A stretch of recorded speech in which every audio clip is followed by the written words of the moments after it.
কি মুদি দোকানদার, আজকে কয় টাকার বিক্রি করলা? 250 টাকা। এত বড় দোকানে তুমি 250 টাকার বিক্রি করছো?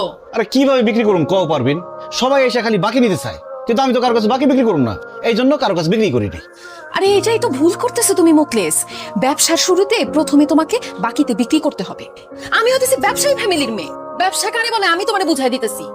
বাকিতে যখন তুমি বিক্রি করবা তখন সব কাস্টমারও তোমার কাছে আসা শুরু করবো রেগুলার।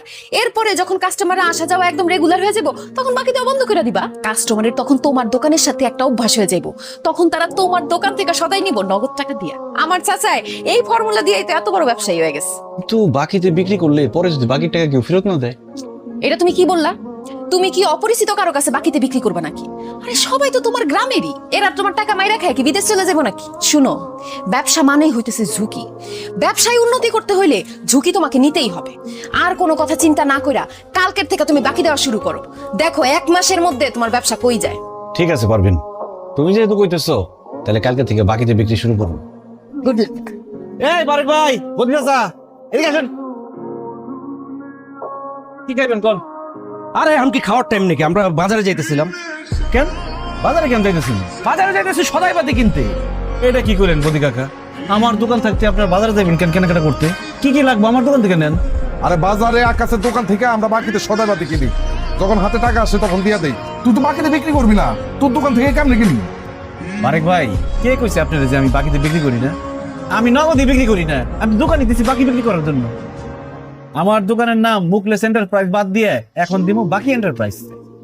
বাকি ছাড়া আমি কোনো কিছু বিক্রি করব না।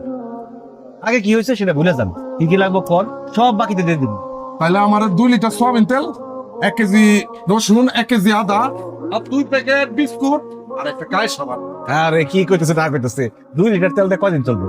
বাকি তো নিবেন 5 লিটার তেল নেন আর 2 প্যাকেট বিস্কিট কেন, পুরা বক্স নিয়ে যান না, সমস্যা কি? এই সবকিছু বেশি বেশি করে দে, 5 লিটার করে দে। আমি এত বাজার দিয়ে কি করবো? ভাই আমি সব লেখা রাখতেছি, যখন হাতে টাকা হইব তখন দিবেন, সমস্যা কোথায়? মুকলেশ, তাইলে আমার 5 কেজি চাইল দে, 2 কেজি তেল দে, 1 কেজি ডাইল দে, 1 কেজি চিনি দে, আধা কেজি লবণ দে, আর পেঁয়াজ দে 2 কেজি।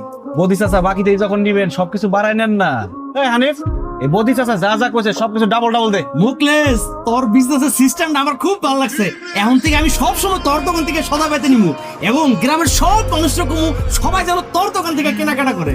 আমরা এখন থেকে গ্রামের মানুষ সবাই ভাববো এই গ্রামে একটাই মাত্র দোকান আছে, সেটা হলো তোর দোকান। আর তোর দোকান ছাড়া অন্য কোনো দোকান আমরা যাবো না। অনেক ধন্যবাদ ভাই, আপনাদের কথা শুনে খুব খুশি হয়েছি।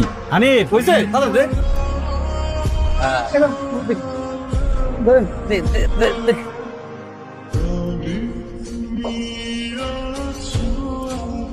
মুকেশ, আমার 2 কেজি মুড়ি দে, এই নে টাকা। খবরদার কাকা, আমার টাকা দিবেন না, আমি নগদে কোনো কিছু বিক্রি করবো না, যা বিক্রি করবো সব বাকিতে। হায় হায় মুকেশ, তোর কি মাথা খারাপ হয়ে গেছে? তুই বাকিতে ব্যস্ত আছিস কে? না চাচা, আমার মাথা আগে খারাপ আছিল, ওই জন্য নগদে বিক্রি করতাম, এখন আমার মাথা ঠিক হয়ে গেছে তাই বাকিতে বিক্রি করতেছি। এই চাচারে 2 কেজি মুড়ির সাথে 1 লিটার সরিষার তেল, বড় চানাচুরের প্যাকেট আর পেঁয়াজ দিয়ে দে। মুকেশ, আমি তো তোর কাছে 2 কেজি মুড়ি চাইছি, তুই পেঁয়াজ, চেরাচুর আর সরিষার তেল দিতেছিস কেন? কাকা খালি মুড়ি তো আর খাইতে পারবেন না, মুড়ির সাথে তেল, চানাচুর, পেঁয়াজ মাখা খাইবেন, সমস্যা কি? টাকা তো পরেই দিবেন। এই সব তাড়াতাড়ি দে। এই তাইলে 2 প্যাকেট বিস্কুটও দিয়ে দে। দেখে রাখতেছেন, কোনো সমস্যা নেই, যখন খুশি তখন দিন। আর যা যা লাগে চলে আসবেন, বা কাউরে খালি পাঠাই দিবেন, আমি মাল দিয়ে দেবো, টাকা দিয়ে না, সমস্যা নেই। আচ্ছা আমি গেলাম। আসসালামু আলাইকুম। ওয়ালাইকুম সালাম। দেখতো জানি ব্যবসা কেমনে করতে হয়, ব্যবসা কিনা ধুম পড়ে গেছে গা। বেচা কিনা দুম ফেলাই দিছে, টাকা পয়সার খবর নাই, সব বিক্রি করতেছে বাকিতে। দেন এইভাবে বাকি বিক্রি করি না, পরে কোনো ঝামেলা হইব। চুপ কর, ব্যবসা কিন্তু আমার বেশি বুঝোস তো হইলো। গেলাম। কিন্তু 2800 আর জসিম 3500। আসেন আসেন। আরে পারবেন তুমি? আমি তোমার কাস্টমারদের নিয়ে চলে আসলাম। বিক্রি কেমন চলতেছে? আরে বেচা বিক্রি তো খুবই ভালো চলতেছে, তোমার বুদ্ধি কাজে লাগছে, এখন সব কাস্টমার আমাকে দোকান থেকে কিনে, দেখো দোকান অর্ধেক খালি বানায় ফেলাইছি। ভাবি যেমন বেচা কিনে হইতেছে, এইভাবে আর 2 দিন বেচা কিনে হইলে পুরো দোকান একদম ফাঁকা হয়ে যায়। সাব্বাস, তাইলে তো আমগো ব্যবসায় চাঙ্গা। কইছিলাম না বুদ্ধি দোকান দাও, বইয়ের বুদ্ধি যে কাজে লাগে সেটা হারে হারে টের পাইছো তো। যাই হোক মুকলেশ, তুমি বলে বিউটি ভাবিরে বলছো তুমি হারে বাকিতে সদাই দিবা না। আরে বিউটি ভাবি, এগুলো তো পুরান কথা, আপনি এখনো পুরান কথা গায়ে মেখে বসে আছেন। শোনেন, জামানা বদলাই গেছে, তাই আমার মনও বদলাই গেছে। আপনার যখন যেটা লাগবে আমার দোকান থেকে নিয়ে যাবেন। ভাইজান যখন বিদেশ থেকে টাকা পাঠাইবো তখন টাকা দিবেন, সমস্যা কি? সত্য কইতাছস ভাই, বাকিতে আমারে দিবি? অবশ্যই সত্যি বলতেছি, এখন যা যা লাগে নেন। এই আপনি নেন না, খারাপ আছেন কেন?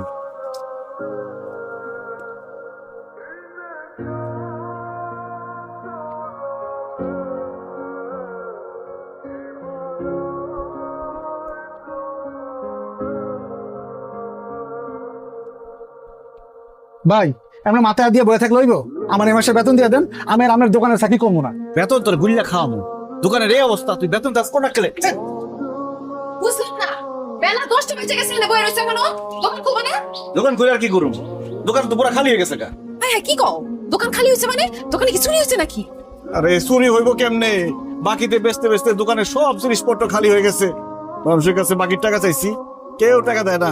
এই জন্য নতুন করে দোকানে মাল উঠাইতে পারতেছি না। আমি শুধু তাই না, যারা আমগো দোকান থেকে বাকি নিত তারা এখন অন্য দোকান থেকে নগদের জিনিসপত্র নিতেছে।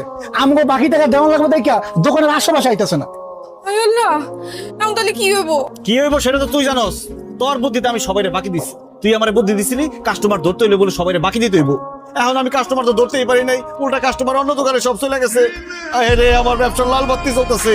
ভাইয়া মানুষের বুদ্ধিতে চলতে গেলে যে বাস খাইতে হয় সেটা আমি হারে হারে টের পাইতেছি এখন। ভাইয়া আপনি তো শুধু বাস খান নাই, আপনি আইকলা বাস খাইছেন। নাহলে এরকম বড়দের মতো কেউ কাম করে ডাকিয়া টাকা কেউ বাকি দেয়? আমি আপনার আগে না করছিলাম, আমার কথা হলেন না। পরে হানিফ, তোর কথা শুনলে আজকে আমার এই অবস্থা হইতো না। বাপের জমি বিক্রি করে মুদি দোকান দিছি, এখন আমার আম চালা সব গেছে।